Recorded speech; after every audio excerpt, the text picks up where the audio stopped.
সবাইকে শুভেচ্ছা। আমাদের এই কোর্স প্রবাবিলিটি অ্যান্ড স্ট্যাটিস্টিক্স, এটি বিশ্ববিদ্যালয় পর্যায়ে যে কোনো সাবজেক্টের কারিকুলামের ভেতরে এই কোর্সটি থাকবে। তো আমরা চেষ্টা করছি যে ছাত্রদেরকে, তোমাদেরকে কীভাবে এটা আসবে তোমাদের কোর্সে, সেটার মোটামুটি একটা ধারণা দেওয়ার জন্য। এবং মোটামুটি তোমাদের ক্লাসে যা শিখবা, আশা করি আমরা এখানে সবই কভার করব ও আশা করি তার চেয়ে একটু ডেপথে গিয়ে আমরা কভার করব।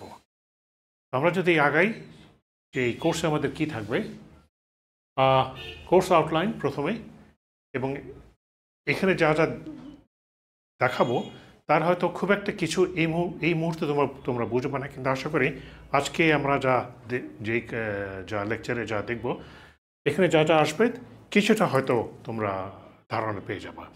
তো প্রথমে আমরা ইন্ট্রোডাকশন দেখব, এবং ইন্ট্রোডাকশনের পরে তারপরে আমাদের ডেসক্রিপটিভ স্ট্যাটিস্টিক্স, এটা কী জিনিস অবশ্যই এই অবস্থায় তোমরা বুঝতেছো না। তারপরে প্রবাবিলিটি আসবে, ডিসক্রিট ডিস্ট্রিবিউশন, আমি নামগুলো দিয়ে দিচ্ছি, তোমরা খুব একটা কিছু বুঝতেছো, নামগুলো জেনে রাখো। আজকের লেকচারে এই নামগুলোর কিছুটা ধারণা তোমরা পেয়ে যাবা। তারপরে আমরা কন্টিনিউয়াস ডিস্ট্রিবিউশন দেখব, এবং এই পর্যন্ত মোটামুটি একটা standard course on probability and statistics থাকে। তারপরে হচ্ছে স্ট্যাটিস্টিক্স এবং প্রবাবিলিটির অ্যাপ্লিকেশন, তিনটা টপিক, স্যাম্পলিং অ্যান্ড এস্টিমেশন, তারপরে হাইপোথেসিস টেস্টিং, আর ফাইনালি রিগ্রেশন। এখানে মোটামুটি যে কোনো একটা স্ট্যান্ডার্ড কোর্স প্রবাবিলিটির যা শেষ হয়, আমরা এইটুকুই আমরা করব। তো আজকে আমরা কি করব, at the end of the কোর্সের শেষে তোমরা কি দেখবা আশা করি, সেটা হচ্ছে যে স্ট্যাটিস্টিক্স কী জিনিস, কীভাবে কাজ করে, প্রিন্সিপালস অফ স্ট্যাটিস্টিক্স, এবং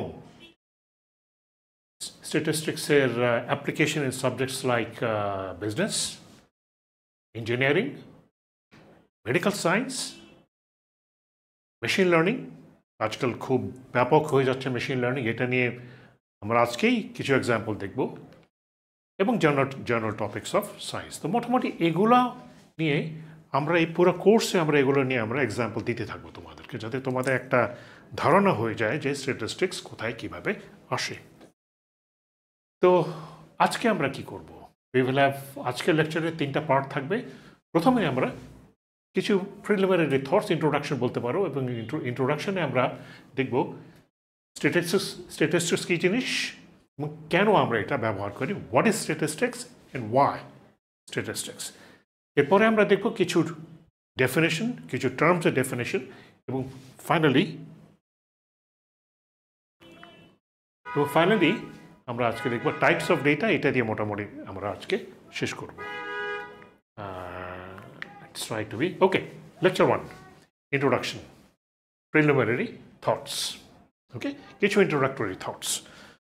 তো প্রথমেই যে চিন্তাটা মাথায় আসবে যে আমরা স্ট্যাটিস্টিক্স কেন শিখতেছি, বা স্ট্যাটিস্টিক্স কী জিনিস, প্রথমে এই চিন্তাতে মাথায় আসবে।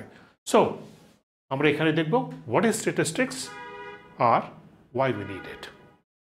So let's move forward. Statistics is a branch of applied mathematics. ফলিত গণিতের একটি ব্রাঞ্চ, এবং it deals with collection, interpretation of observational data. Collection, interpretation of observational data. তিনটা জিনিস এখানে important: observational data, collection, interpretation. Observational data, collection of observational data, আর interpretation of observational data. তো আমরা যদি চিন্তা করি observational data, এটা নিয়ে প্রথমে আমাদের একটু করতে হবে। We will discuss each one in substantial detail. বেশ ডিটেলে গিয়ে আমরা এই তিনটা জিনিস নিয়ে আমরা কথা বলবো, এবং বেশ সময় কাটিয়েই কথা বলবো। সো observational data, প্রথম এক্সাম্পল আমি দিচ্ছি বিজনেস থেকে। Customers and their purchase behaviour. কাস্টমাররা, যখন আমরা এটা দেখি customer and their purchase behaviour, তখন হয়তো তোমাদের মাথায় চিন্তা আসবে অ্যান্ড ইউ আর রাইট যে দোকানে গিয়ে কাস্টমাররা কী কেনে, হ্যাঁ ঠিক আছে, কি কি কিনছে তারা, কোন দোকান থেকে কি কিনছে এবং তারা কতটুকু করে কিনতেছে, কারণ বিজনেসে এটা লাগবে। কিন্তু এই ছাড়াও আমি তোমাদেরকে আরেকটু ওয়াইড চিন্তা করতে বলবো যে কাস্টমার শুধু আজকালকার পৃথিবীতে দোকানে গিয়ে তারা সার্ভিস বা জিনিস কেনে না, আজকাল যেটা একটা বড় অংশ অনলাইনে কেনে। ওকে, দেয়ারফোর তোমরা সবাই ফুড অর্ডার করো, খাবার অর্ডার করো বাসায় বসে। খাবার অর্ডার করার জন্য অনেকগুলো অ্যাপ আছে। তোমার হয়তো পছন্দের কোনো একটা অ্যাপ, তোমার এখন যদি মাথায় চিন্তা থাকে তুমি আরেকটি ফুড অর্ডারিং সার্ভিস তুমি চালু করবা, প্রশ্ন উঠে যাবে মানে তোমার সার্ভিসটা তুমি যেটা চালু করবা অন্যদের থেকে কিভাবে ভালো হবে অথবা অন্যদের থেকে কিভাবে একটু অন্যরকম হবে। সো এই ক্ষেত্রে তুমি হচ্ছে গিয়ে কাস্টমার আর অফ দি অ্যাপ। তো তোমাকে আরেকটু ব্যাপকভাবে চিন্তা করতে হবে যে এই কাস্টমার শুধু আমি দোকানে গিয়ে জিনিস কিনছে ওটা না, একটা সার্ভিসের কথাও হচ্ছে। মোবাইল ফোনের তুমি কাস্টমার, তুমি কিন্তু দোকানে গিয়ে তুমি কিনছো না, তুমি বাসায় বসে কিন্তু তুমি customer. So customer and their purchase behaviour, আমরা মোবাইল ফোন একটু পরে আমরা আসবো। একটা ফ্যাক্টরিতে প্রোডাকশন হচ্ছে, ফ্যাক্টরিতে সব কিছু সবসময় ঠিকমতো প্রোডাকশন হয় না, কিছু নন ডিফেক্টিভ আইটেম তৈরি হয়। সো একটা ফ্যাক্টরিতে আমি কী পরিমাণ ডিফেক্টিভ আইটেম তৈরি করতেছি সেটা বিজনেসের জন্য খুব ইম্পর্টেন্ট।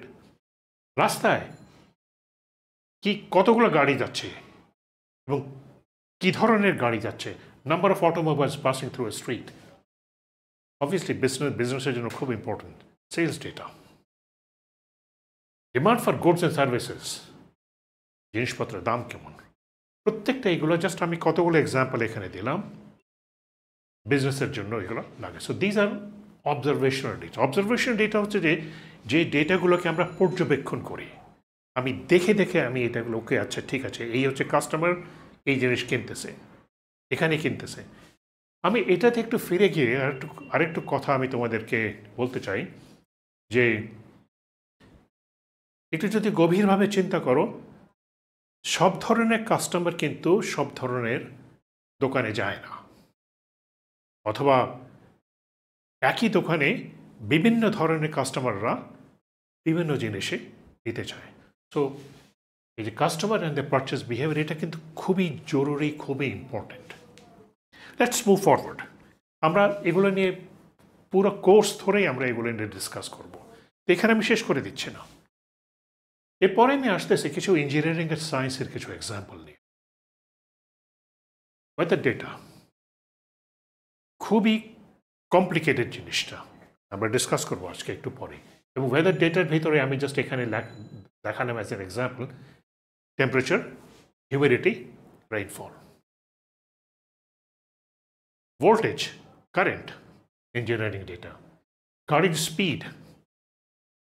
এবং এটা হয়তো অনেকে প্রথমে মাথায় আসবে না, কিন্তু আমার বাড়ি বানাতে যে সমস্ত জিনিসপত্র লাগে সে সমস্ত জিনিসপত্রের কস্ট কত, কারণ একটা বাড়ি বানাতে কী পরিমাণ টাকা খরচ হবে এই হিসাব কিন্তু ইঞ্জিনিয়াররাই করে। সুতরাং আমাকে জানতে হবে যে সিমেন্টের দাম কত, ইটের দাম কত, কাঠের দাম কত, বালির দাম কত, এবং এগুলো সবই কোথায় কী পাওয়া যায়, কী কোয়ালিটিতে পাওয়া যায় আমাকে জানতে হবে। এগুলো সবই কিন্তু অবজারভেশনাল ডেটা। একটি কল সেন্টারে number of calls arriving at a service centre, কী পরিমাণ কল আসে, কখন এই কলগুলো আসে। আমরা ধরে নিতে পারি যে কল আসবে, কিন্তু ভোর 6টার সময় যে পরিমাণ কল আসবে সন্ধ্যে 6টার সময় সেই পরিমাণ কল আসবে না। সুতরাং আমি যদি একটা সার্ভিস সেন্টার যদি আমি তৈরি করতে চাই, তাহলে আমার সার্ভিস সেন্টারে কত লোক রাখবো আমি সেটা ঠিক করার জন্য, সেটার সিদ্ধান্ত নেওয়ার জন্য আমার জানতে হবে যে আমার কী পরিমাণ কল আসে, অবজারভেশনাল ডেটা। এটা আমাকে এই ডেটা কালেক্ট করতে হবে। ডিমান্ড ফর ইন্টারনেট, আমি ক্লাস আরম্ভ করব অথবা আমি ব্যবসা আরম্ভ করব, ইন্টারনেট লাগবে, সুতরাং সেই ইন্টারনেটের ডিমান্ড কীরকম হবে, অবজারভেশন ডেটা। এরপরে খুবই ইম্পর্টেন্ট মেডিকেল ডেটা। এটা প্রথমে আমাদের মাথায় আসে না যখন আমরা স্ট্যাটিস্টিক্স নিয়ে কথা বলি। মেডিকেল ডেটা, তোমরা জানো কি না জানো না, পুরো মেডিকেল প্রফেশনটা কিন্তু স্ট্যাটিস্টিক্সের উপর দাঁড়িয়ে আছে। পুরো আমি কথাটা বললে হয়তো তোমরা বলবো যে আমি খুব বানিয়ে বলতেছি, এটা মোটেও না। পুরো মেডিকেল প্রফেশনটা স্ট্যাটিস্টিক্সের উপরে দাঁড়িয়ে আছে। এর ভিতরে কি থাকে? পেশেন্টস উইথ হেলথ কন্ডিশন, আমরা পরের স্লাইডে এটা নিয়ে একটু কথা বলবো। ডায়াগনস্টিক রেজাল্ট খুব ইম্পর্টেন্ট আজকাল অ্যান্টিবায়োটিক রেজিস্ট্যান্স, এবং ফাইনালি মিউটেশন অফ ভাইরাস। লাস্টের দুটা এত কমপ্লিকেটেড, প্রচণ্ড কমপ্লিকেটেড লাস্টের দুটা। আমরা গড ফরবিড তোমাদের কারো যাতে কোনো এরকম কোনো অসুখ না হয় যাতে তোমাদের অ্যান্টিবায়োটিক খেতে হয়, গড ফরবিড যাতে না হয়।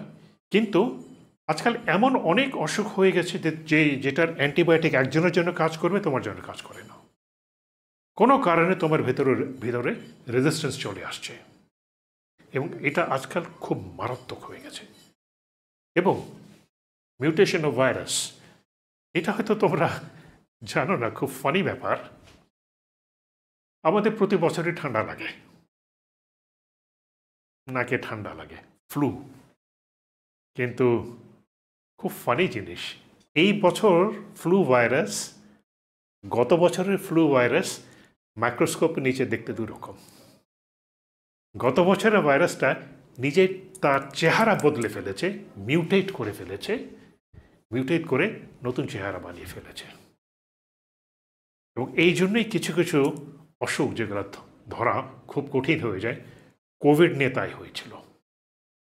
ধরা খুব কঠিন হয়ে গেছিল কারণ এই ভাইরাসটা এত তাড়াতাড়ি তার চেহারা চেঞ্জ করছিল যে বিজ্ঞানীরা ধরতে পারছিল না যে তার এই প্রোডাকশনটা কিভাবে দেবে। বর্তমানে আমাদের দেশে ডেঙ্গি নিয়ে একই ব্যাপার হচ্ছে, প্রতি বছর সে তার চেহারা চেঞ্জ করে ফেলে, এবং এই জন্য এটার কোনো অ্যান্টিবায়োটিক কাজ করে না। যাক, আমরা দেখব এটার একটু, এই মেডিকেল নিয়ে আমি একটু কথা বলতে চাই। আজকাল তোমরা হয়তো শুনেছো বা তোমাদেরকে কেউ বলেছে যে আজকাল ডায়াবেটিস, হাইপারটেনশন মানে high blood pressure, cardiac disease খুব বেশি হচ্ছে। চলো আর কি যে অনেক মানুষের ডায়াবেটিস হচ্ছে, হাইপারটেনশন হচ্ছে, high blood pressure, cardiac disease হচ্ছে। তো এটা একটা প্রশ্ন এসে যায় যে এটার কারণ কি। একটু গভীরভাবে চিন্তা করো, এটার কারণ কি এমন কিছু যে না এটা আগেও হতো, এখন ধরা পড়ছে এই জন্য যে বেশি বেশি মানুষরা এখন টেস্ট করাচ্ছে? Is that the reason? এটা কি কারণ? নাকি আমাদের সোশ্যাল বিহেভিয়ার চেঞ্জ হয়ে গেছে, আমাদের লাইফস্টাইল, খাবার দাবার চেঞ্জ হয়ে গেছে, নাকি বেশি মানুষের টেস্ট করতেছে? এ প্রত্যেকটাই কিন্তু কারণ হতে পারে। সোশ্যাল রিজন হতে পারে, লাইফস্টাইল চেঞ্জ হতে পারে, বেশি মানুষের টেস্ট করাচ্ছে। সুতরাং এইটা বলার ক্ষেত্রে আমাকে এগুলো কিছু একটা বলার আগে আমার ডেটা কালেক্ট করতে হবে, সেগুলো অ্যানালাইসিস করতে হবে। এবং এখানে এই মেডিকেল ডেটা কালেকশন এবং অ্যানালাইসিস এত ব্যাপক হয়ে গেছে আজকাল, এত ব্যাপক হয়ে গেছে যে পুরো নতুন একটা টপিক আরম্ভ হয়ে গেছে, যেটার নাম এখন বায়োস্ট্যাটিস্টিক্স। সম্পূর্ণ নতুন একটা টপিক আরম্ভ হয়ে গেছে। মেডিকেল ডেটা এত ব্যাপক হয়ে গেছে আজকাল এবং এত কমপ্লিকেটেড হয়ে গেছে এগুলো। আমরা এই পুরো কোর্স ধরে অন অ্যান্ড অফ আমরা এগুলো নিয়ে আমরা আলোচনা করব। নেক্সট, একটু কমপ্লিকেটেড এক্সাম্পল নিয়ে কথা বলি। বিমানবন্দরে রেডার সবসময় ঘুরতে থাকে এবং সেই সবসময় দেখতে থাকে যে কোথায় কোন বিমান আসতেছে। সেও কিন্তু অবজার্ভ করতেছে, so observational data little more complicated. এরপর রেডার অবজার্ভিং ডেটা। আমরা সবাই গুগল আর্থে দেখি, প্রথমে কাজ করি আমরা যে গুগল আর্থে আমার বাসাটা কোথায়, রাস্তা কোথায়, এগুলো নিয়ে আমরা দেখি। তো এই ডেটা তো এমনি আসে নাই, স্যাটেলাইট দিয়ে অবজার্ভ করতে হয়েছে। এবং আমরা যত যাব তখন আমরা এগুলো দিয়ে দেখব। স্যাটেলাইট দিয়ে আমরা যে সরাসরি গুগল আর্থে যা দেখে স্যাটেলাইটে ওই জিনিস দেখা যায় না।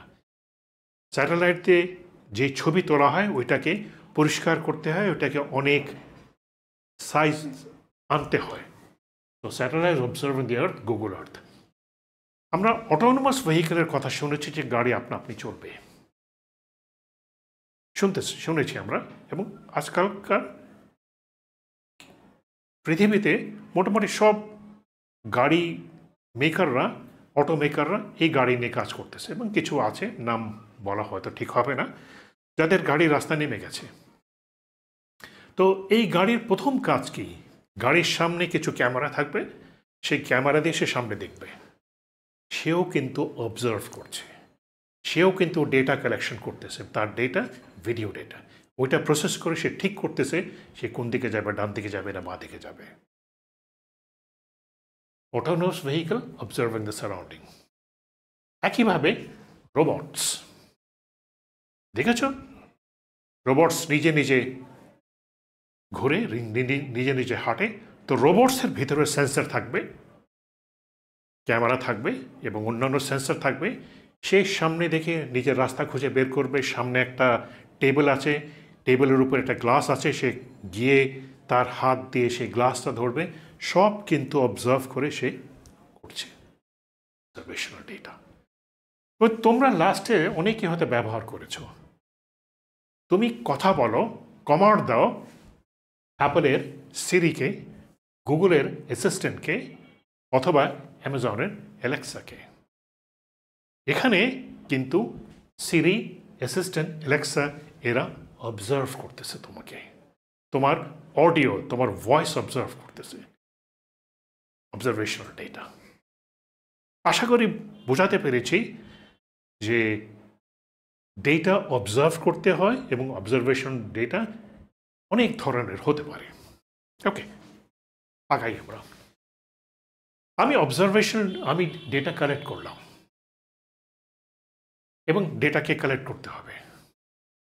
এই ডেটা কালেকশন বেশিরভাগ ক্ষেত্রে যদি খুব নর্মাল হয়, কিন্তু মাঝে মাঝে এটা অত নর্মাল হয় না, নাও হতে পারে। আমরা কিছু এক্সাম্পল দিচ্ছি। It may be challenging for some reason, in some cases. We look into some problems in little more, একটু ডিটেলসে গিয়ে কিছু কিছু প্রবলেম দেখবো আমরা। আশা করি তোমরা ইন্টারেস্ট পাবা। আমরা let us consider the example from business. বিজনেসে যে প্রথম এক্সাম্পল দিয়েছিলাম, customer and there behaviour.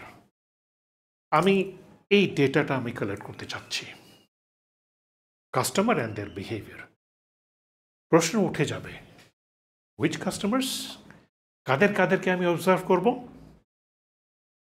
How many customers, কতজনকে করব, কোথায় কোথায় করব, কতক্ষণ ধরে করব।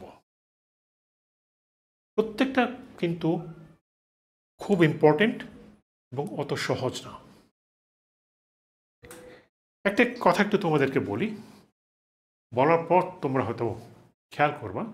রেস্তোরাঁতে তোমরা খেতে গেলে তুমি যখন খেয়াল করবা যে তোমাকে কেউ দেখতেছে, ফর হোয়াট এভার রিজন, তোমার বিহেভিয়ার কিন্তু চেঞ্জ হয়ে যায়। হিউম্যান নেচার, আমাদের নেচার তাই। সুতরাং আমি যখন একটা কাস্টমারকে যখন আমি ফলো করা আরম্ভ করব, তার বিহেভিয়ার কিন্তু চেঞ্জ হয়ে যেতে পারে। দোকানে যদি সিম্পল আমি একটা এক্সাম্পল দেই, যে সে একটা সাবান কিনতে যাচ্ছিল এবং সে দেখলো যে তাকে কেউ ফলো করতেছে বা তাকে কেউ অবজার্ভ করতেছে, হয়তো ওই সাবানটা কিনবেন, সে অন্য কিছু কিনবে। সুতরাং এখানে একটা বড় একটা শব্দ চলে আসে, যেটা আমি এখন বলছি কিন্তু পরে এটা নিয়ে অনেক কথা বলবো, বায়াসনেস। আমি এমনভাবে পুরো জিনিসটাকে আমি করব যাতে আমার প্রবলেমের ভিতরে কোনো বায়াসনেস না থাকে, এবং প্রত্যেকটাই কিন্তু এখানে আনবায়াসড বায়াসনেস অ্যাভয়েড করার জন্য চলে আসবে উইচ কাস্টমার্স, কাদেরকে আমি অবজার্ভ করব, কজনকে অবজার্ভ করব, কোন কোন জায়গায় অবজার্ভ করব, আর কত দিন ধরে বা কতক্ষণ ধরে আমি অবজার্ভ করব। Just to identify few issues, statistics, এই সমস্ত জিনিস সিদ্ধান্ত নেওয়ার ব্যাপারে একটা বড় রোল প্লে করে।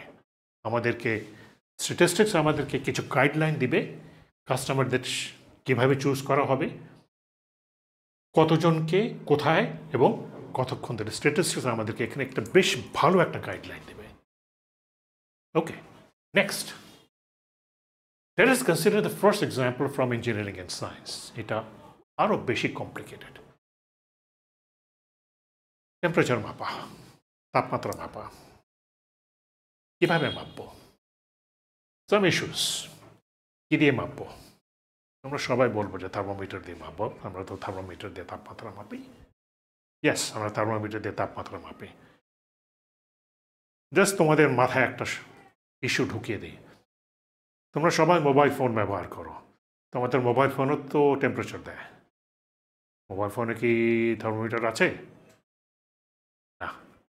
মোবাইল ফোনে একটা ছোট্ট চিপ আছে, সেই চিপের ভিতরে যেটা থাকে ওটাকে থার্মোকাপল বলে, থার্মোমিটারের মতোই কাজ করে। এখন আমি কি দিয়ে তাপমাত্রা মাপবো?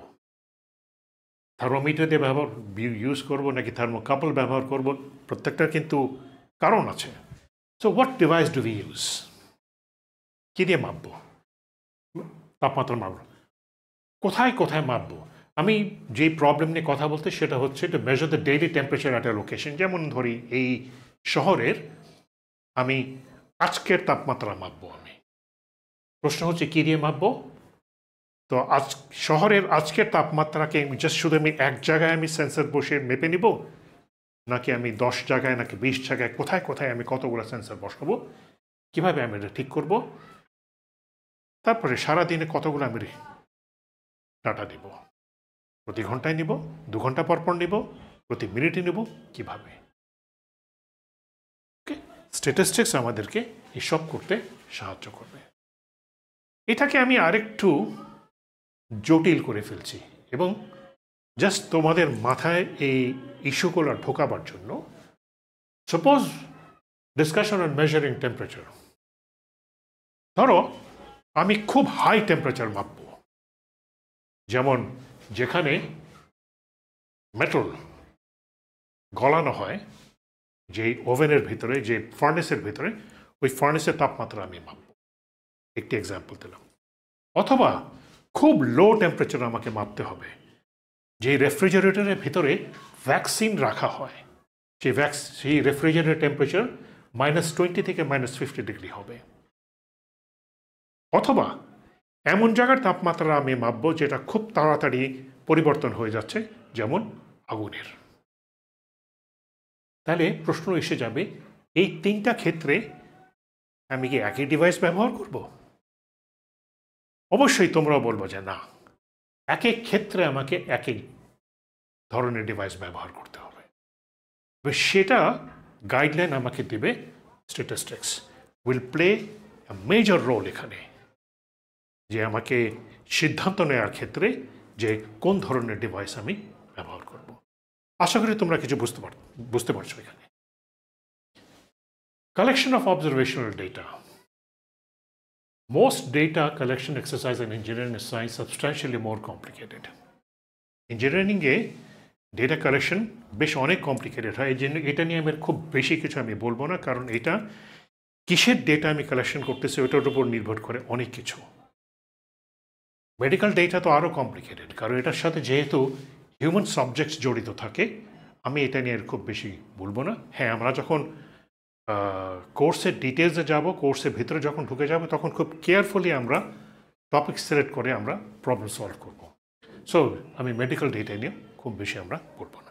আমরা অবজারভেশনাল ডেটা কী জিনিস এবং এটা কিভাবে কালেক্ট করতে এই দুটো আমরা দেখলাম। ফাইনালি 3টা পয়েন্ট ছিল না? Observational data, collection, interpretation. এখন আমরা ইন্টারপ্রিটেশন। আমি ডেটা আইডেন্টিফাই করেছি, কালেক্ট করেছি এবং এখন ইন্টারপ্রিটেশন আসবো আমি। এই ইন্টারপ্রিটেশন করতে গিয়ে আমরা প্রবাবিলিটি থিওরি ব্যবহার করি।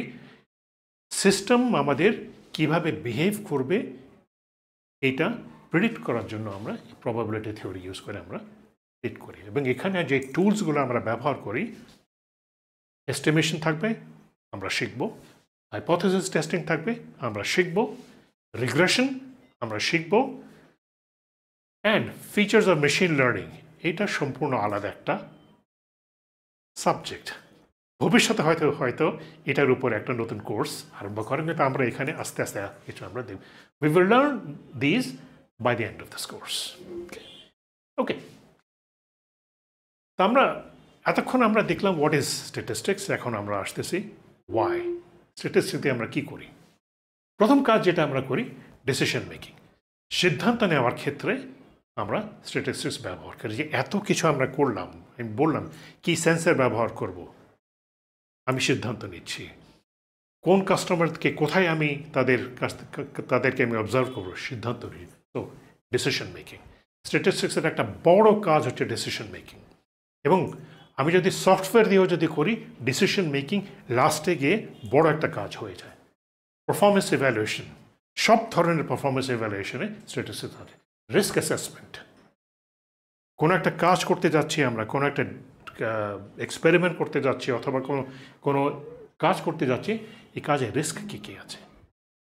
স্ট্যাটিস্টিক্স, রিসোর্স অপটিমাইজেশন, আমার কাজ করার জন্য আমার 10তলা বাড়ি লাগে, 10তলা বাড়ি নাই, আমার 3তলা বাড়ি আছে। আমি কিভাবে করব, কিভাবে আমি অপটিমাইজ করব।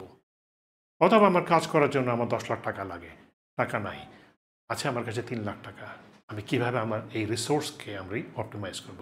স্ট্যাটিস্টিক্স আমাকে এগুলো সিদ্ধান্ত নিতে, রিসোর্স অপটিমাইজেশন সিদ্ধান্ত নিতে স্ট্যাটিস্টিক্স আমাকে হেল্প করবে। ফাইনালি ফোরকাস্টিং, ভবিষ্যতে কী ঘটবে আমরা আগের স্লাইডে দেখলাম আমরা ফোরকাস্টিং নিয়ে, এবং কোয়ালিটি ইমপ্রুভমেন্ট। এগুলো আমরা আস্তে আস্তে আমাদের কোর্সে আমরা প্রত্যেকটা নিয়েই অন অ্যান্ড অফ আমরা কথা বলব। কিছু এক্সাম্পল দিই তোমাদেরকে। ম্যানুফ্যাকচারিং অফ লাইট বাল্ব, তুমি লাইট বাল্ব তৈরি করা তোমার দায়িত্ব। Okay, so you are in charge of manufacturing 400 lumens light bulb, তোমার দায়িত্ব। প্রথম কথাই আমরা ধরে নিই এক্স্যাক্টলি 400 লুমেন তৈরি করা সম্ভব না, আমার কিছু ভেরিয়েশন থাকবে। এক্স্যাক্টলি 400 লুমেন বানানো সম্ভব না, কিছু ভেরিয়েশন থাকবে। ধরো তোমার কাছে 2টা মেশিন আছে, 2টা মেশিনে লাইট বাল্ব তৈরি হচ্ছে। তো তোমার লাইট বাল্বের কোয়ালিটি কেমন হচ্ছে এটা দেখার জন্য তুমি একটা মেশিন থেকে তুমি 5টা এক্সাম্পল নিলে, তুমি 5টা নিয়ে তুমি দেখলে যে তোমার কীরকম তৈরি হয়েছে, এবং তুমি দেখলে যে ওগুলার লিউমেন হচ্ছে 398, 99, 400, 401, 402। আরেকটা মেশিন দিয়ে তুমি নিলে, আরেকটা মেশিনের হচ্ছে 396, 98, 400, 402, 404। এই ডাটাগুলো নিয়ে তুমি কি করবা? প্রথমে যদি তোমাদের মাথায় আসে অ্যান্ড ইউর রাইট, যে এগুলোর গড় বের করে ফেলি, ইয়েস ইউর রাইট, এটাই আসবে প্রথম মাথায়। তো তুমি যদি দেখো এই 5টার গড় হচ্ছে 400 আর এই 5টার গড় হচ্ছে 400, শুধু যদি গড়, যেটাকে আমরা পরে আমরা দেখব মিন, শুধু যদি আমি অ্যাভারেজে থাকি, তাহলে আমার কিন্তু সেই ডিসিশন মেকিং কিন্তু হচ্ছে না। কারণ হচ্ছে যে আমি যদি নাম্বারগুলো যদি খেয়াল করি, এটা 398 থেকে 402 আর 396 থেকে 400, 404, এখানে ভেরিয়েশন বেশি। এই মেশিনে ভেরিয়েশন বেশি, এই মেশিনে ভেরিয়েশন কম। তাহলে এই ভেরিয়েশন আমি কিভাবে মাপব? এই কোর্সে আমরা এটা দেখব। আমরা সেকেন্ড, তুমি বুঝে গেছো যে এক্স্যাক্টলি 400 লুমেন বানানো সম্ভব না। আপনি আমরা মেনে নিচ্ছি যে এক্স্যাক্টলি 400 বানানো সম্ভব না। দেয়ারফর আমি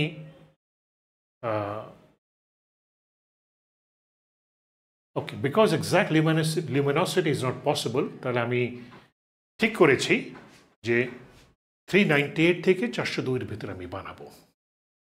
ঠিক করেছি, আমার 400 বানাবার কথা, কিন্তু যে আমার কাছ থেকে কিনতেছে তার সাথে আমরা ডিসকাশন করে ঠিক করেছি 398 থেকে 402-এর ভিতরে আমরা বানাবো। এখনও প্রশ্ন চলে আসে, আমার 100% প্রোডাকশন কি এই রেঞ্জের ভিতরে থাকবে? থাকবে না। কত পার্সেন্ট প্রোডাকশন এই রেঞ্জের ভিতরে থাকলে আমি বলবো যে আমার প্রোডাকশন ঠিকমতো হচ্ছে?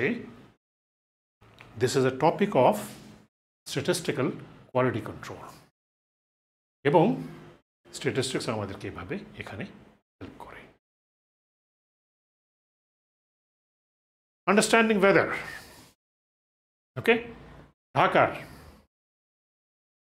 তাপমাত্রা 1953 সাল থেকে 2020 সাল পর্যন্ত, অ্যাকচুয়াল তাপমাত্রা, এটা বানানো না, 1953 সাল থেকে 1953 থেকে 2020 পর্যন্ত, 1950 থেকে 2020 পর্যন্ত। সো এখন তোমরা এটা দেখে বলতে পারবা what is the big deal. এটা দেখে মোটামুটি আমি একটা লিনিয়ার ট্রেন্ড দেখতে পাচ্ছি, আস্তে আস্তে তাপমাত্রা বাড়তেছে, ইউর রাইট, ঠিক আছে। কিন্তু স্ট্যাটিস্টিক্স আমাদেরকে এখানে হেল্প করে, এটার ভিতরে আরও অনেক কিছু আছে এটা অ্যানালাইজ করার জন্য। What do we understand from here? Statistics, if you think, no big deal. Okay? Nothing serious. There is a smooth rising trend of temperature. Okay? Just একটু wait করো. Nature is very interesting. Okay? This is Chittagong. ঢাকায় যেমন সুন্দর করে তাপমাত্রা বাড়ছিল, চিটাগং কি ওরকম না। চিটাগং আগে নামতেছে, এবং এটা 1948 সাল থেকে আগে নামছে, এবং 1965 বা 64 পরে আবার বাড়তেছে। সো স্ট্যাটিস্টিক্স না থাকলে আমরা এটা বুঝতে পারতাম না। Okay, so behaviour is more complicated, এবং statistics will help us to understand this things. এবং মেটিওরোলজিতে statistics plays a very, very, very major. Okay, the serious example, vehicle airbags. গাড়িতে যখন, গড ফরবিড, তোমরা যাতে না থাকো এরকম কোনো সিচুয়েশনে, গাড়িতে যখন কোনো অ্যাক্সিডেন্ট হয়, তার মানে গাড়ি গিয়ে কিছু একটাকে ধাক্কা মারলো খুব জোরে, অথবা তুমি দাঁড়িয়ে আছো, পিছন দিকে এসে কেউ ধাক্কা মারলো তোমাকে, গড ফরবিড, আবার বলছি যাতে না হয়, তখন স্টিয়ারিংয়ের উপরে এবং প্যাসেঞ্জারে যারা বসে থাকে সামনে থেকে একটা ব্যাগ খুলে যায়। এটা সেফটি ডিভাইস, এটা আজকালকার সব গাড়িতেই থাকে, তো এটা কীভাবে কাজ করে তা একটু দেখে তারপর স্ট্যাটিস্টিক্স এখানে কীভাবে আসে সেটা নিয়ে একটু বলবো। Airbags are deployed during crash. System involves acceleration sensor to sense a linear crash and gyroscope to sense rollover. Acceleration sensor দিয়ে যদি সামনে গিয়ে আমি কিছু ধাক্কা মারি, অথবা কেউ যদি পিছন থেকে এসে আমাকে ধাক্কা মারে, acceleration sensor কাজ প্রয়োজন হবে। আর যদি গাড়ি উল্টে গিয়ে যদি ঘুরে যায়, তখন আমার জাইরোস্কোপ সেন্সর, জাইরো সেন্সর বলে, কাজে আসে। তোমরা হয়তো বলতে পারবে যে এগুলো খুব কমপ্লিকেটেড জিনিস, অ্যাক্সেলারেশন সেন্সর, জাইরো সেন্সর তোমাদের মোবাইলের ভেতরে আছে, গেম খেলতে গেলে কি এগুলো লাগে, এবং তোমাদের মোবাইলে এই দুই ধরনের সেন্সরই আছে, আর অনেক সেন্সর আছে। Okay, in case sensors sense a triggering crash event, এমন কোনো ঘটনা ঘটেছে যেটাকে ক্র্যাশ ধরা যেতে পারে, তাহলে তিনটা ঘটনা ঘটবে। প্রথম, a current is sent through an heating element, একটা হিটিং এলিমেন্ট থ্রু দিয়ে একটা কারেন্ট পাস করা হবে। টু, সেই কারেন্ট পাস করে একটা এক্সপ্লোশন হবে, এবং ওইখানে sodium azide NaN3 reacts with potassium nitrate KNO3 to produce nitrogen gas. এবার খুব ফাস্ট হবে, এবং এই নাইট্রোজেন গ্যাস এয়ার ব্যাগকে ইনফ্লেট করবে উইদিন 50 মিলিসেকেন্ড। ওকে, তিনটা ঘটনা, কারেন্ট পাস করবে, এক্সপ্লোশন হবে, আর থার্ড একটা রিয়াকশন হবে, কারেন্ট পাস করবে, এক্সপ্লোশন হবে, একটা রিয়াকশন হবে। যে কোনো সময় কিন্তু এটা ফেল করতে পারে। এই তিনটার যে কোনো একটা ফেল করলেই কিন্তু আমার সিস্টেম ফেল করে যাবে। সুতরাং আমি কি চাইবো যে আমার সিস্টেম ফেল করুক? না। কিন্তু এই অঘটনগুলো তো ঘটতে পারে। সুতরাং যেটা প্রয়োজন হয় আমাদের, যারা ইঞ্জিনিয়াররা করে, সেটা হচ্ছে number of things can go wrong at each step. As engineers, even though we acknowledge the components can fail, আমরা অ্যাকনলেজ করি যে কম্পোনেন্ট ফেল করতে পারে, কিন্তু আমরা চাইবো যে সিস্টেম যাতে ফেল না করে। এটাকে ফেল সেফ মেকানিজম বলা হয়। আমরা এগুলো এই কোর্সেই আমরা এগুলো দেখব, যেটা আমাদের তৈরি করতে হবে, ব্যাকআপ সিস্টেম তৈরি করতে হবে। এবং আমরা কোর্সে দেখব এই ব্যাকআপ সিস্টেম কীভাবে তৈরি করে। এবং এখানে স্ট্যাটিস্টিক্স একটা বিরাট রোল এখানে প্লে করে এই ব্যাকআপ সিস্টেম তৈরির ক্ষেত্রে। ভয়েস অ্যাক্টিভেশন, আজকাল ভয়েস দিয়ে অনেক কিছুই করা হয়। একটু আগে আমরা দেখলাম সিরি, গুগল অ্যাসিস্ট্যান্ট, অ্যালেক্সা, ভয়েস দিয়ে আমরা তাকে বলছি এটা করো ওইটা করো। তো এই ভয়েস কিভাবে কাজ করে বোঝাবার জন্য তোমাদেরকে একজনের এখানে হ্যালো বলছে, একজন এখানে হ্যালো বলছে, এই তিনটা কি সেম? এক্স্যাক্টলি। তার অর্থ হচ্ছে যে একটার উপরে যদি আমি আরেকটা রেখে দিই তাহলে কি পুরোপুরি সেম হবে? হবে না। কিন্তু ওগুলো কি দেখতে একই রকম? দেখতে। So are they same? No. But are they similar? Yes. এবং এখানেই স্ট্যাটিস্টিক্স আসে এই সিমিলারিটির একটা রেঞ্জ বের করার জন্য, যে আমি হ্যালো বললে ওয়েভটা দেখতে কেমন হবে, যাতে সিরি, অ্যালেক্সা, অ্যাসিস্ট্যান্ট এরা যাতে বুঝতে পারে যে আমি হ্যালো বলেছি। Finally facial recognition. হ্যাঁ, আমার ছবি আমি ব্যবহার করেছি। এইটা বেশ কমপ্লিকেটেড, আমি বোঝাবার চেষ্টা করি।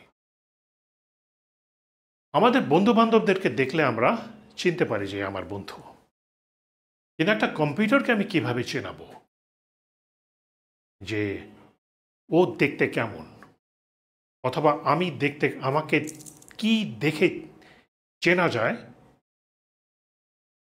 কিভাবে কিভাবে করা যায় এটা? তো এটা বোঝাবার জন্য আমি এখানে 18টা ছবি দিয়েছি আমার নিজের, এবং আমি মেশিন লার্নিংয়ের কথা বলছি।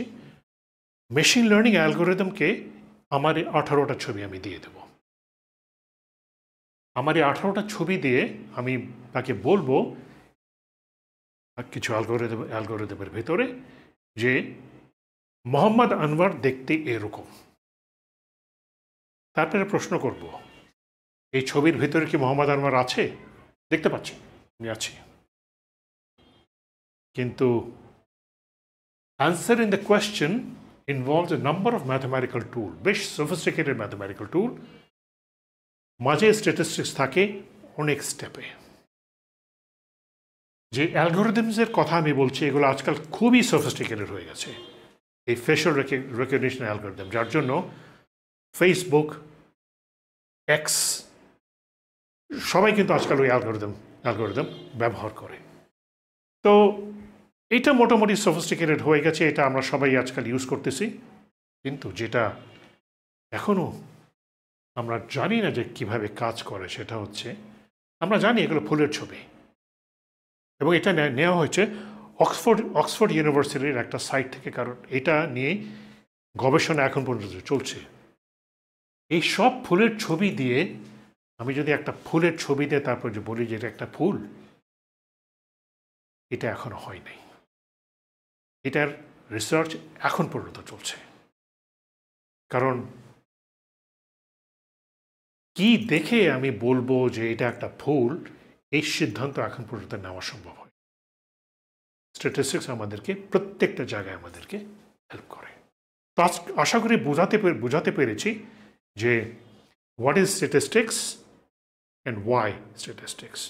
সো আমাদের লেকচারের প্রথম অংশ আমরা শেষ করেছি, দ্বিতীয় অংশে যাব। কিছু টার্মস ডিফাইন করব এবং এই টার্মসগুলো পুরো কোর্সে লাগবে, এই শব্দগুলো ব্যবহার করব যাতে আমরা এগুলো বুঝি যেগুলোতে কী হচ্ছে। We will define collection interpretive behavior of system based on example problem. Okay. 18 থেকে 24 বছর বয়সের ছাত্রছাত্রীরা, ছেলেমেয়েরা মোবাইল ফোন দিয়ে কী কাজ করে, এই প্রবলেমটা আমি অ্যানালাইজ করতে চাচ্ছি, এই প্রবলেমটা আমি স্টাডি করতে চাচ্ছি। কোন একটা শহরের 18 থেকে 24 বছর বয়সের ছেলেমেয়েরা মোবাইল ফোন দিয়ে কী কাজ করে। প্রথম টার্ম পপুলেশন। ঢাকার 18 থেকে 24 বছর বয়সের এই প্রত্যেককে যদি আমি একটা কালেকশনে আনি তাহলে ওদেরকে আমি বলবো পপুলেশন। এই শব্দগুলো আমরা ব্যবহার করব। তাহলে এই পপুলেশন নিয়ে আমি কি স্টাডি করব? বলেছি তো আমরা সেলফোন ইউসেজ প্যাটার্ন, কিন্তু সেলফোন ইউসেজ প্যাটার্ন ডিফাইন করে আমি কিছু স্টাডি করব। আচ্ছা, তার আগে পপুলেশন আমার লার্জ হতে পারে, পপুলেশন আমার লিমিটেড হতে পারে, পপুলেশন আমার ইনফাইনাইট হতে পারে। যেমন কোনো ক্লাসের যদি আমি গ্রেড জানতে চাই, ক্লাসে 100 জন 200 জন ছাত্র আছে, এটা লিমিটেড সাইজ।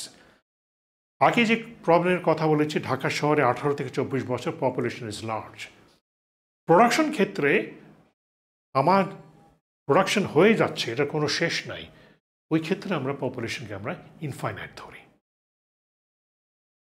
ওকে, আমরা এই পপুলেশনের কিছু ক্যারেক্টারিস্টিক নিয়ে আমরা আলোচনা করব, বা কিছু ক্যারেক্টারিস্টিক্স আমরা এগুলো রেকর্ড করব, সেগুলোকে আমরা ভেরিয়েবলস বলি। A variable is a measurable factor, property, characteristics or attribute of individual or population. Mobile ফোনে তারা কি কি করতেছে সব কিছু যদি আমি রেকর্ড করতে চাই, এগুলোকে আমরা ভেরিয়েবল বলব। For our problem, possible variables can be operating system, ফোনের কি অপারেটিং সিস্টেম, ফোনের মডেল কি, প্রতিদিনে কতগুলো কল করা হয়, এক একটা কলের লেন্থ কত, location within Dhaka city, etcetera etcetera, এগুলো প্রত্যেকটাই আমার ভেরিয়েবল হতে পারে। ফাইনালি, পপুলেশন যদি অনেক বড় হয় তাহলে পুরো পপুলেশন স্টাডি করা সম্ভব হয় না। তাহলে আমি পপুলেশনের একটা অংশ নিই আমরা, ওকে, এটাকে বলি আমরা স্যাম্পল। তো আমি যদি ছবিটা দেখি, এই হচ্ছে আমার রেক্ট্যাঙ্গেল, এটা হচ্ছে আমরা পপুলেশনের একটা অংশ আমি নেব, এটাকে আমরা স্যাম্পল বলব। সেট থিওরির ভাষায় পপুলেশন হচ্ছে ইউনিভার্সাল সেট, আর স্যাম্পল হচ্ছে subset of the population. Okay, statistics দুইটা ব্রাঞ্চ আছে, একটা হচ্ছে ডেসক্রিপটিভ স্ট্যাটিস্টিক্স। আমি যদি পিছনে গিয়ে যদি আমি দেখি, এই যে স্যাম্পলের উপরে আমি যে স্টাডিটা করব, তাহলে যা আমি স্যাম্পলের স্টাডি করব, এগুলোকে, এই টুলসগুলোকে আমরা বলবো ডেসক্রিপটিভ স্ট্যাটিস্টিক্স। দেখাচ্ছি আমি, okay, basic features of the data, simple summaries, mean, এগুলো যখন আমরা করব, ডেসক্রিপটিভ স্ট্যাটিস্টিক্স এবং ইনফারেন্সিয়াল স্ট্যাটিস্টিক্স। এটা একটু বুঝতে হবে। আমার টার্গেট ছিল পপুলেশন স্টাডি করা, কিন্তু কোনো কারণে আমি পপুলেশন স্টাডি করতে পারি নাই, আমি স্যাম্পলকে স্টাডি করেছি। দেখেন, স্যাম্পলকে আমি পপুলেশনের সাথে কিভাবে যোগ করব, এই যে টুলসগুলো, এটা হচ্ছে ইনফারেন্সিয়াল স্ট্যাটিস্টিক্স। তো আমি যদি inferring about the population from the sample, এখানে টুলস ইনক্লুড যেগুলো আগে দেখিয়েছিলাম, এস্টিমেশন, হাইপোথেসিস টেস্টিং, প্রেডিকশন। তো আমি যদি ছবিতে দেখাই, তাহলে এই যে স্যাম্পলের উপরে আমি যে সমস্ত স্টাডি করছি, সেই স্টাডি যে টুলসগুলো, এগুলোকে আমরা ডেসক্রিপটিভ স্ট্যাটিস্টিক্স বলবো। কিন্তু আমি চাচ্ছি না পপুলেশনকে স্টাডি করার জন্য, তাহলে স্যাম্পলের ইনফরমেশন থেকে আমি পপুলেশন ইনফরমেশন কীভাবে কানেক্ট করব, এই টুলসগুলোকে আমরা বলবো ইনফারেন্সিয়াল স্ট্যাটিস্টিক্স। আমরা কোর্সের শেষে আমরা ইনফারেন্সিয়াল স্ট্যাটিস্টিক্সে আমরা দেখব। We will study both descriptive statistics and inferential statistics. Part 2 আমরা এখানেই শেষ করব। তাহলে আমরা থার্ড পার্ট এখন আসবো, আজকের শেষ, টাইপস অফ ডেটা। স্ট্যাটিস্টিক্সে আমরা কী ধরনের ডেটা নিয়ে আমরা কাজ করব। স্ট্যাটিস্টিক্স হ্যান্ডেলস ডেটা আমরা দেখলাম। Different tools R available for different. এই কারণ হচ্ছে এক এক টুলের জন্য এক এক ডেটা টাইপের জন্য এক এক ধরনের টুল অ্যাভেলেবল। এর জন্য আমার কি ডেটা নিয়ে কাজ করছি এটা বোঝা আমার জন্য খুব প্রয়োজন। Data categorised in different way. আমরা দুইভাবে ডেটাকে ক্যাটাগরাইজ করি। প্রথম হচ্ছে আমরা ডেটাকে বলবো কোয়ালিটেটিভ ডেটা আর কোয়ান্টিটেটিভ ডেটা। মেশিন লার্নিংয়ের ভাষায় কোয়ালিটেটিভ ডেটাকে ক্যাটেগরিক্যাল ডেটাও বলা হয়। আর আরেকটা হচ্ছে discrete data, continuous data. Qualitative data also refer to as categorical data. Machine লার্নিংয়ের ভাষায় এটাকে ক্যাটেগরিক্যাল ডেটা বলা হয়। Descriptive in nature, non numerical. কিছু example: gender of people, masculine না feminine, categorical data. Brands of cellphone, কোন ব্র্যান্ডের phone ব্যবহার করো, ক্যাটেগরিক্যাল ডেটা।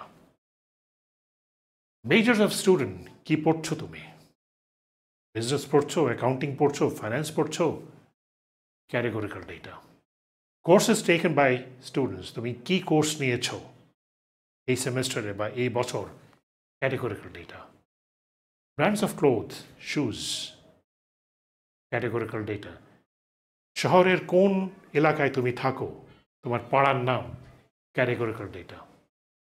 আচ্ছা, যখন ডেটার কথা মাথায় আসে তখন আমাদের মাথায় নাম্বার ঘুরে বেড়ায়, কারণ সবগুলোকে যোগ করব, কতগুলো আছে ওটাতে ভাগ করব, অ্যাভারেজ বের করব, এটাই মাথায় আসে। কিন্তু আমি যেটা তোমাদেরকে কনভিন্স করার চেষ্টা করছি যে আশেপাশে আমরা এমন অনেক কিছু নিয়ে ডিল করি যেখানে অ্যাকচুয়ালি কোয়ালিটেটিভ ডেটা থাকে।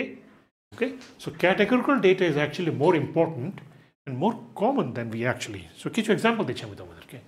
এই যে ভয়েস আইডেন্টিফিকেশনের কথা বললাম, ভয়েসটা এটাও তো একটা ডেটা। কোন ধরনের data? Qualitative data, categorical data. Fingerprint recognition, যে আমার আঙ্গুলের ছাপ, এটা তুলবো আমি, ডেটা হচ্ছে আমার fingerprint, qualitative data. Facial recognition, দেখালাম 18টার ছবি, এই ছবি হচ্ছে data, qualitative data. Autonomous vehicle, vehicle সামনে ভিডিও নিয়েছে, থেকে সে সিদ্ধান্ত নিচ্ছে, কোয়ালিটেটিভ ডেটা। ইউটিউব, সবাই যাও, ইউটিউবে গেলে তুমি ভিডিও দেখলে তোমার ভিডিও সাজেশন দেয় কিসের উপর ভিত্তি করে, অতীতে তুমি কি দেখেছো, তো সেটাও তো data, qualitative. So qualitative data আসলে কিন্তু বেশ কমন কিন্তু। Okay, all uses categorical data. Quantitative data, numbers, numbers where they act as numbers, নাম্বারসগুলো নাম্বার ভাগ হিসেবে কাজ করে। আমরা ভবিষ্যতে দেখবো এমন অনেক ক্ষেত্রে যেখানে নাম্বার অ্যাকচুয়ালি নাম্বার, কিন্তু সে নাম্বার হিসাবে কাজ করে না। এটা নিয়ে আমি খুব কমপ্লিকেটেড হয়ে যাবে, আমি এখন এর নিয়ে কিছু বলবো না। So further categorized as discrete data, continuous data. Discrete data হচ্ছে যে ডেটাগুলো integer in nature. Okay, those take on integer values only. যেমন এবছর তুমি কয়টা কোর্স নিয়েছো, 5টা হবে, 6টা হবে, 5.5 হবে না। গ্রুপে কতজন ছাত্র আছে, 3 জন হবে, 4 জন হবে, 3.6 হবে না। এই ধরনের ডেটাগুলোকে আমরা ডিসক্রিট ডেটা বলি, যেগুলো ইন্টিজার হবে। Number of cars crossing an intersection, discrete data. Number of hits on internet website, internet ওয়েবসাইটে প্রতি মিনিটে কতগুলো হিট আসে, discrete data. Number of items produced at its factory every hour. Number of customers buying a product. Number of brands carried at the store. প্রত্যেকটাই কিন্তু দেখবা যে integer data হবে।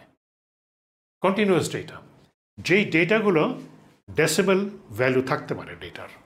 এক্সাম্পল কিছু: variables those can take on decimal values, weight, height.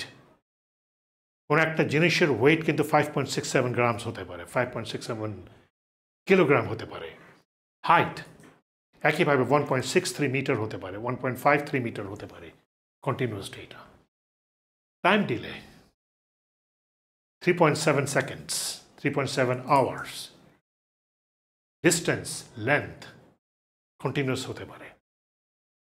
Engineering data like voltage, current, pressure, temperature, velocity সব কিন্তু continuous data. Bank interest, economic data, bank interest, inflation rate, consumer price index সব কিন্তু continuous data. Currency exchange rate, dollar টাকা conversion rate, continuous data. So, example দিচ্ছি আমি একটি environmental engineer studying the pattern of extinction of New Zealand bird population. তো যাক, কিছু বার্ডসের আমি এক্সাম্পল দিচ্ছি এখানে, এবং তাদের ব্যাপারে আমি কি মাপতেছি আমি। ফ্লাইট কেপেবিলিটি, পাখিটা উঠতে পারে কি পারে না। ভোলেন্ট, ফ্লাইটলেস, যদি উঠতে পারে ভোলেন্ট, ফ্লাইটলেস। সো এটা কোন ধরনের ডেটা? এটা categorical data, nominal data. Habitat type, সে কোথায় থাকে? পানিতে থাকে, ground, aerial. Categorical data, nominal data.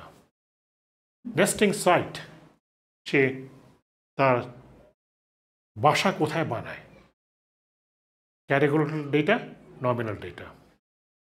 Nest density, প্রতিটা নেস্টে কতগুলো ডিম থাকে, এটা integer data. Okay, quantitative data, ratio data, discrete data. Diet, সে কি খায়। Okay, body mass, continuous data.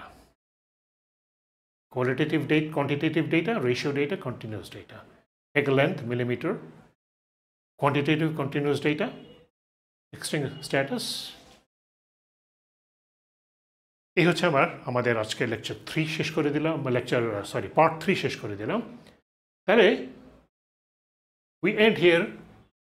আজকে আমরা শেষ করব যেখান থেকে আমরা আরম্ভ করেছিলাম, সেখানে আমরা আজকে শেষ করব।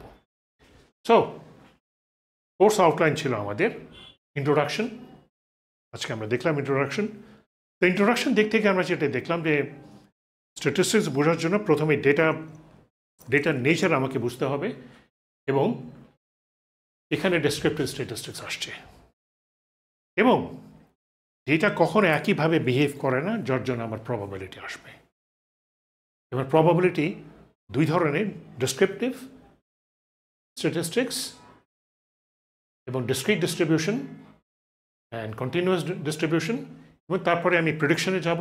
প্রেডিকশনে আসবে আমার sampling estimation, hypothesis testing, R linear regression. Hopefully we will meet in the next class.